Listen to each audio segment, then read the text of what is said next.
Hello my treasures, it's time for it's time to go over some more Festival of Legend cards. Today we have some Demon Hunter cards, a Mage Legendary, and some Warrior cards. So let's begin. The first card revealed is going to be Eye of Shadow, which is a 2-cost 2 attack 3 HP demon that gives your hero a lifesteal. So this is one of those cards that we've had very similar ones in the past. However, none of them really ever do anything, no matter what class they actually are in. Sure, this is a much cheaper version than a lot of those previous cards, which might make it a little bit more playable, but honestly, by itself, it doesn't really do too much. Given the next card, which is going to be Going Down Swinging, which is a 5-cost spell that gives your hero +2 attack and immune this turn, then attack each enemy minion. So while this doesn't hit your opponent's face, this does allow you to clear out your entire opponent's board if you have enough attack, which is pretty good for a control style deck. However, there is one downside. Most of the cards that will actually buff up your attack in Demon Hunter are going to be rotating out, including cards like Fury or even the Dread Prison Glaive. I am actually kind of curious if the name of this card is a Fall Out Boy reference, but who knows. I wouldn't put it past Blizzard because there are quite a few references to pop culture bands in this set. Either way, I do think this card is incredibly strong. It will either fit in a aggro-based deck where you're just trying to clear out your opponent's entire board while protecting your own face and then allowing your own minions to hit your opponent's face, or it'll be used in a control style deck where you just need to wipe out an entire board of really cheap minions in an aggro-based matchup. Either way, this has a lot of potential, and I can't wait to see what else we have in store for Demon Hunter. Now for the next card, which is going to be Instrument Smasher, a 4-cost 3 attack, 6 HP, a minion that whenever your weapon is destroyed, equipped a random Demon Hunter weapon. So we are going to be losing a few Demon Hunter weapons in the new rotation, which would make this even more consistent than it currently is. We also don't know what weapons are going to be sticking around in the core set, which makes it really hard to tell how powerful this card is actually going to be in the long run. But I do think this is a pretty decent card, especially in combination with the previous card, because in theory you could just replace your weapon instantly and then be able to keep on hitting your opponent's minions and just wiping them all out that way.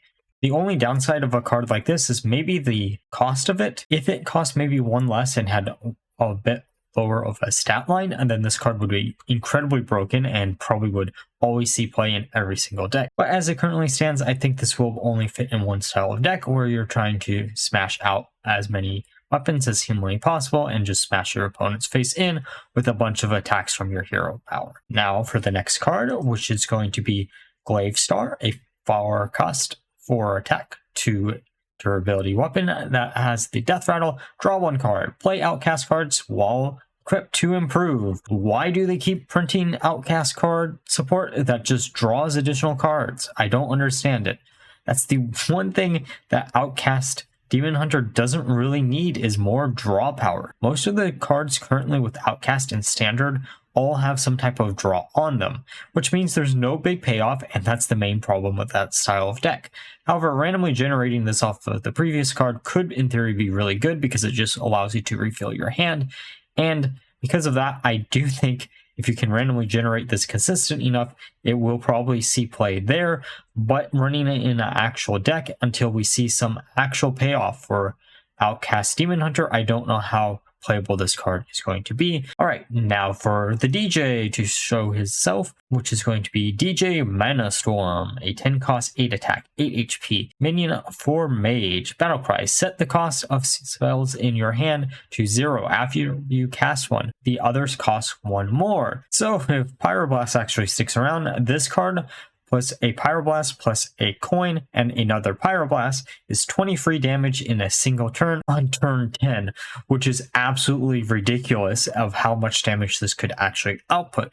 You're not always going to be able to have all 3 of those cards in your hand because you're not always going to be able to generate a coin, at least in standard Hearthstone, because Mailbox Dancer is going to be rotating out. But given some of the high cost spells that are currently in standard rotation, even if Pyroblast doesn't stay around, this card is going to be really nice as a value tool. You can get a lot of advantage off of this. Sure, you're going to be losing things like Rune of the Archmage or Drakefire Amulet in the new rotation, but I wouldn't assume that Blizzard is probably going to try to push some other type of high cost spell if they're going to print a card like this, because it seems like Mage is really the class that likes to have a lot of high cost spells compared to any other class in the game. Also, you might be wondering why Manastorm is at 8/8 instead of a 4/4.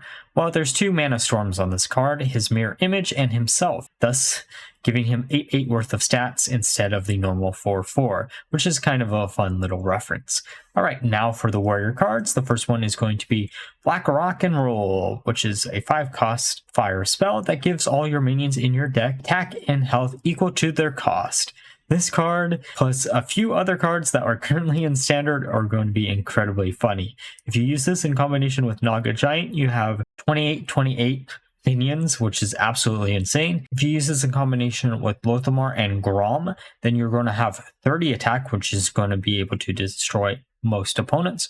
Or if you want to use this with Trench Stalker, it'll also be able to do 34 damage with its battle cry, and probably wipe out at least 2 big minions on your opponent's board. While this card is basically a turn 5 do nothing, I do think this has potential to give a really big buff warrior deck into standard Hearthstone, especially given the fact that fire is probably the only school of magic that is very prevalent within warrior as a class, and there is a lot of support to go along with this card. There's also a bunch of big minions that you would easily want to use this in combination with, but again, this also relies on what is in the core set or not. If Grom, for some weird reason, does rotate out, and then this card is going to be a lot worse. However, if Grom does stick around, then you should be able to be in a pretty good position there. Either way, you'll still have things like Trench Stalker in order to abuse this in combination with, but until we see more cards, we don't really know what direction Warrior will be pushed in. All we really know is Warmaster Rune is on this card for some weird reason, and he is another one of the reoccurring characters from Hearthstone's past. Alright, so since the next 3 were just revealed, we're going to go over all 3 of them at the same time. So let's begin.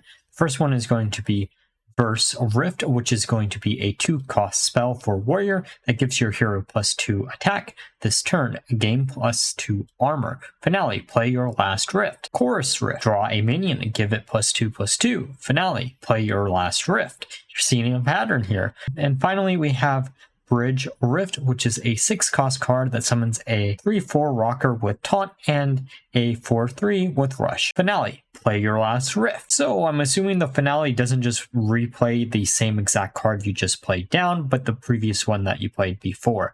So whatever Rift you play at the very start will not be able to get a finale, which is a little bit bad. However, I do think this is a neat little package that a lot of warrior decks could easily abuse, or at least the first 2, because the third one sadly seems to be a little bit too high cost in my opinion. It's neat to see one of each type of rarity, and because we didn't get a legendary revealed with these, I doubt that the legendary Voon is going to actually support these 3 cards, but you never know. Maybe he'll give you one of each type of Rift in your hand, or play one of each Rift like Zymox does. This is actually a pretty good package because we haven't seen something like this in Warrior before. We've seen it in Hunter with Wild Seeds, Relics in Demon Hunter, or Skeletons in Mage. So Warrior finally gets their time at the table with a new unique package for the class. The only downside is this probably won't see any additional support outside of whatever the mini set is, so this is probably as good as it's probably going to get unless we see a 4th Rift in that mini set or even a new legendary to go along with it. Again, as mentioned before, I don't think Bridge Rift is going to see too much play, but Burst Rift does give you quite a bit of advantage on turn 2, and if you use it later on in the game, it can give you even more advantage, and being able to draw any minion is actually always pretty decent, especially if you can buff it up in some way and get some additional advantage afterwards. One reason I could see Bridge Rift actually seeing a little bit of play is the fact that you can actually duplicate it off the previous 2 Rifts without having to actually spend 6 mana on each individual cast of the card. Either way, this should be a real fun package. Can't wait to test it out. And those were the remaining cards that were revealed today. Let me know down below what cards that you're most looking forward to, and if you think any other reoccurring characters are going to appear in some of the classes that we haven't seen any cards for. And like always, if you enjoyed the video, please like, comment, and subscribe. Until next time, bye bye.